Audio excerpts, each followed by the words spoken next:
Rachel Carter had always believed in second chances. As a single mother struggling to provide a stable life for her 5-year-old son, Lucas, she often felt overwhelmed. Her breakup with Lucas's father had been bitter, leaving her to navigate the challenges of parenting alone. But when she met Daniel Brooks, everything seemed to change. He was older, confident, and carried himself with the kind of authority that made Rachel feel protected. She thought he could be the missing piece in her life, the father figure Lucas never had. At first, Daniel seemed perfect. He was attentive, always checking in on Rachel, offering to help with errands, and showing interest in her son's well-being.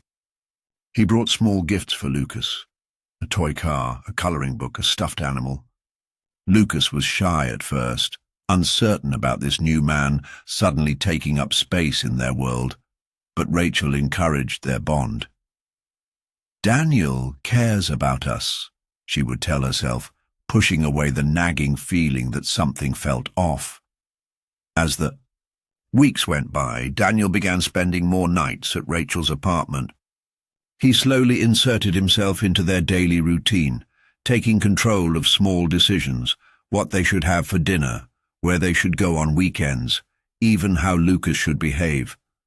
Rachel appreciated his involvement. She had always wanted a partner who took an active role in family life. She was tired of doing everything alone, and Daniel made her feel less burdened. But Lucas reacted differently. He became more withdrawn whenever Daniel was around. The little boy who once giggled endlessly and filled the apartment with playful chatter now hesitated before speaking. His eyes darted toward Daniel whenever he did something as simple as spilling his juice or dropping a toy. Rachel noticed, but told herself Lucas just needed time to adjust. Children could be sensitive to change, and she convinced herself that everything would be fine. The first red flag appeared one evening when Lucas accidentally knocked over a glass of water on the dinner table. Daniel's reaction was swift, too swift. His hand slammed against the table, rattling the dishes, his face dark with irritation. Lucas froze in his seat, shrinking under Daniel's glare. The moment passed quickly. Daniel forced a tight smile and brushed it off as nothing. But Rachel had seen it. That flash of anger, that coldness in his eyes. Over the next few weeks, these moments became more frequent.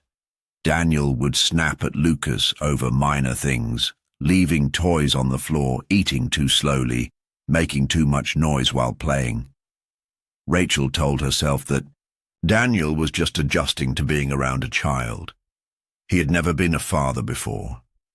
He didn't understand the patience it required. She made excuses, reassured herself that he was trying. But Lucas knew better. He began avoiding Daniel, retreating to his room when he sensed his presence. The boy's instincts told him something Rachel refused to see. Danger was living inside their home. It was an ordinary evening, one of many where Rachel had to work late. She had grown accustomed to leaving Lucas with Daniel, trusting that he would take care of her son while she was away. It had become routine. She convinced herself that Daniel was learning to be a father figure, even if his patience sometimes ran thin. What other choice did she have?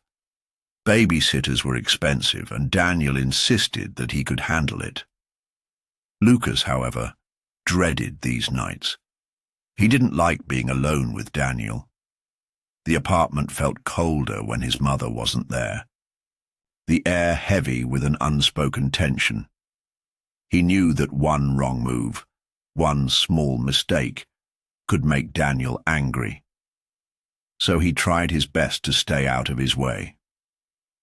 That evening, Lucas sat on the living room floor, playing quietly with his toy cars. He moved them along an imaginary racetrack, his small hands guiding them carefully so they wouldn't make too much noise. He had learned that being quiet was the safest option when Daniel was around. Daniel sat on the couch, scrolling through his phone, barely acknowledging the boy in front of him. The only sounds in the room were the occasional taps of fingers on a screen and the soft hum of the television in the background. Lucas wanted to ask for a snack, but he hesitated. He didn't want to bother Daniel. Instead, he continued playing, hoping the evening would pass without incident. Then it happened. Lucas, lost in his game, reached for one of his toy cars but miscalculated the movement. His little hand landed on Daniel's, and without thinking, he playfully bit down on his finger. Just a light nibble, the way kids sometimes do when they're excited. Daniel's reaction was immediate. He yanked his hand back, his face contorting with rage. His eyes, once lazy with distraction, sharpened with anger as he stared down at Lucas. The boy instantly realized his mistake. His heart pounded in his tiny chest as he pulled back, his wide eyes filling with fear. Daniel clenched his jaw, his fingers curling into a fist. His mind twisted the innocent act into something much larger. To him, it wasn't just a child's mistake. It was defiance, an insult, a challenge. His pride wouldn't allow him to let it go. Lucas scrambled to his feet, stepping back instinctively. He wanted to say he was sorry, but the words wouldn't come. His small body tensed as he braced for whatever was coming next. He had seen Daniel angry before, but never like this. The air in the room felt heavier, suffocating. Daniel took a slow, deliberate step toward him. Lucas turned and ran, but there was nowhere to go. The apartment was small, and Daniel was faster. Within seconds, a strong hand gripped the boy's arm, pulling him back. The game was over. And this time, Lucas knew there was no escaping what was coming next. Lucas struggled in Daniel's grip, his small body twisting as he tried to break free. But Daniel's hand was too strong, his fingers digging into the boy's arm with bruising force. Lucas let out a whimper, his chest rising and falling in quick, panicked breaths. He didn't understand why Daniel was so angry. It had just been a small bite, a mistake. But to Daniel, it was something much worse. It was a challenge to his authority, a sign of disrespect that he couldn't ignore.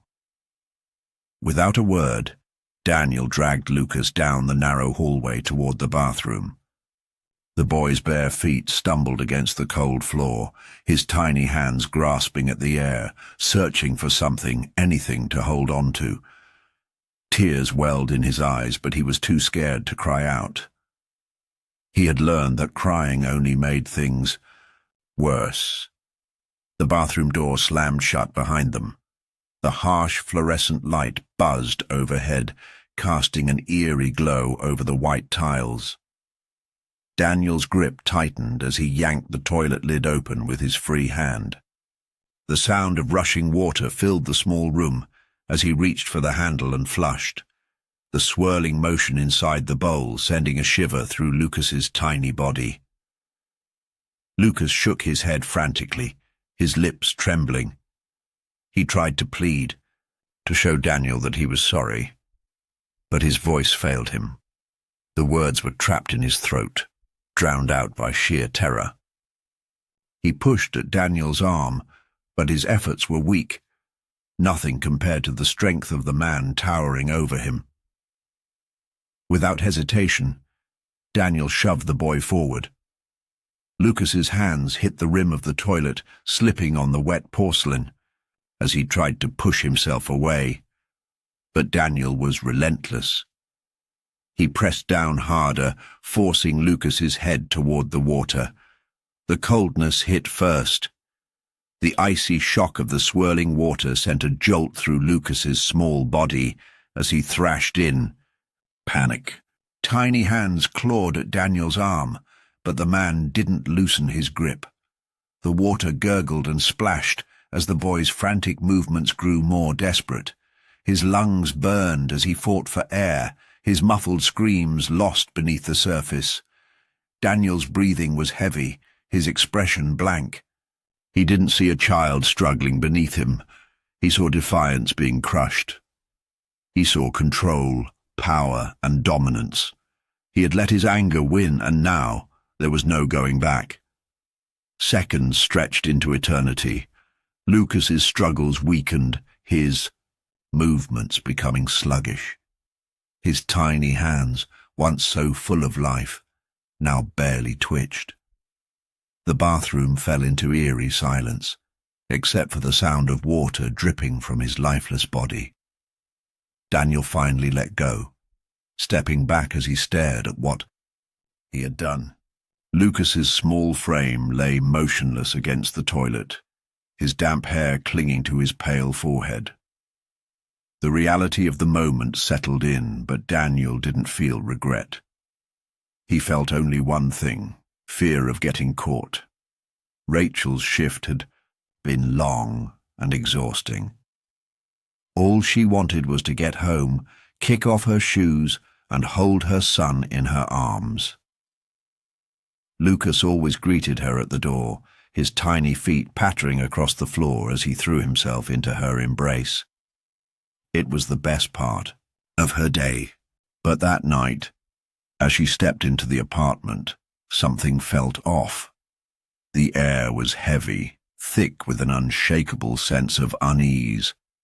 The lights were dim, the television hummed softly in the background, and Daniel was sitting on the couch, his face unreadable. Rachel glanced around. The usual sound of her son's playful chatter was missing. A cold shiver crawled up her spine. "Where's Lucas?" she asked, her voice uncertain. Daniel didn't answer right away. He shifted slightly, his fingers drumming against the armrest. Then, with a tone too casual, he said, "Something happened." Rachel's stomach lurched. The way he said it, calm, detached, sent alarm bells ringing in her head. She didn't wait for an explanation. She rushed down the hallway, her heart slamming against her ribs. The bathroom door was slightly open. She pushed it wider, and what she saw made the world tilt beneath her feet. Lucas was there, motionless, his small body soaked, his skin pale, his hair dripping onto the tile. The sight knocked the breath from her lungs. A scream tore from her throat as she dropped to her knees beside him. Her trembling hands hovered over his lifeless form before she finally pulled him into her arms. His body was cold, unnaturally still. Water dripped from his tiny fingers, pooling on the bathroom floor. Tears blurred Rachel's vision as she frantically shook him. "Lucas, wake up, baby. Please wake up." Her voice cracked with desperation. She pressed her ear against his chest, searching for a heartbeat, for any sign of life, but there was nothing. The world around her became a blur of panic and grief. With shaking fingers, she grabbed her phone and dialed 911. Her words came out in frantic gasps as she begged them to hurry. Daniel stood in the doorway, silent. His face was a mask, unreadable and disturbingly calm. Rachel turned to him, her voice raw with fury and fear. "What happened?" she demanded. "She fell," he said flatly. "She, not Lucas, not even he." A chill ran through Rachel's body. Something in Daniel's tone sent her spiraling into terror. It wasn't just the lie, it was the ease with which he said it, the lack of emotion, the absence of any real concern. The paramedics arrived quickly, their footsteps pounding against the floor as they rushed into the small bathroom. Rachel sobbed as they tried to revive her son, but deep down she already knew. Lucas was gone. The officers took Daniel's statement. but doubt flickered across their faces, the bruises on Lucas's arms, the way the water was splashed across the floor, the forced calm in Daniel's voice. Something wasn't right. And soon the truth would come out. The police wasted no time. The moment they stepped into the apartment, the scene told them everything they needed to know. The bathroom floor was slick with water, the toilet lid was still up, and Lucas's small, lifeless body bore marks that couldn't be ignored, finger-shaped bruises on his arms, red imprints around his wrists, and the unmistakable signs of a struggle. Rachel sat on the floor, cradling her son's body, her sobs raw and unrelenting. She rocked him gently, as if willing him to wake up, to undo the horror that had unfolded. The paramedics had already confirmed what her heart refused to accept. Lucas was gone. A detective, a stern-faced woman with sharp eyes, crouched beside Rachel, speaking gently. "Rachel, I know this is hard, but we need to understand what happened." Rachel's gaze lifted, unfocused, filled with shock. She turned toward Daniel, who still stood in the hallway, his face disturbingly neutral. The sight of him sent a fresh wave of rage surging through her veins. Her grief twisted into something else, something dark and unforgiving. "He did this," she whispered, her voice barely audible at first. Then, louder. "Daniel did this." The officers turned to Daniel. He scoffed, shaking his head. "She's hysterical," he said smoothly. "The kid fell into the toilet while playing. She wasn't here, she doesn't know." But the officers weren't convinced. One of them stepped forward, eyes narrowing. "You expect us to believe a 5-year-old drowned himself in a toilet?" His voice was laced with skepticism. Daniel shrugged, but a flicker of unease crossed his face. "Kids do stupid things," he muttered. The paramedics worked quietly in the background, their faces grim. One of them whispered something to the lead officer. A silent understanding passed between them. This wasn't an accident. Rachel's sobs turned into something sharper. "He was scared of you," she spat, her voice trembling with rage. "He never wanted to be alone with you, and now he's—" Her voice cracked, and she clutched Lucas tighter. The officers asked Daniel to step outside. His composure wavered as they started pressing him with more questions. His answers were inconsistent, his story shifting slightly each time. The bruises on Lucas's arms, the lack of any prior injuries that would suggest he had fallen, the sheer impossibility of the explanation, it all pointed to one truth. Daniel had killed him. By the time they placed him in handcuffs, Rachel could barely register what was happening. The world felt unreal, distant. Sirens flashed outside, neighbors gathered, whispers filled the air. But none of it mattered. All that mattered was that Lucas was gone. As the officers led Daniel away, his mask of indifference cracked. He wasn't invincible anymore. He wasn't in control. And as Rachel sat on the cold floor, holding the child she had fought so hard to protect, she realized the awful truth. She had trusted a monster, and it had cost her everything.